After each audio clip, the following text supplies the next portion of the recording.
سلمى فتاة أردنية جميلة عمرها 30 عاما، كانت محبوبة من الجميع. تقدم لها شاب طيب ووافقت عليه. خلال فترة الخطبة والكتاب كانت الأمور تسير بشكل طبيعي، لكن بمجرد الزواج بدأت حياتها تأخذ منعطفا مرعبا. بدأت تعاني من كوابيس مرعبة وأوجاع غامضة بجسدها تظهر على شكل كدمات. حملت مرة، لكن في الشهر الثاني سقط جنينها دون سبب طبي واضح. كانت تشعر بضيق من زوجها بلا مبرر، وفي الليل أصبحت تخاف منه بشكل غريب. في لحظات مرعبة كانت تراه على هيئة وحش بشع،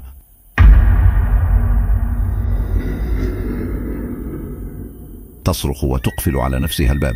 أدركا أن ما يحدث لهما ليس طبيعيا. قررا التوجه إلى العمرة ليدعو الله أن ينقذهما من هذا الكرب.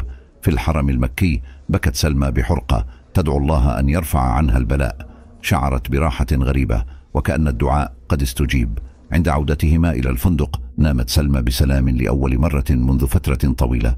أثناء النوم حلمت برجل أبيض يرتدي ملابس بيضاء بلحية طويلة بيضاء يحمل كوبا من اللبن الصافي. قال لها اشربي. عندما شربت شعرت براحة غريبة تسري في جسدها. استيقظت وهي تشعر بنور يغمر قلبها.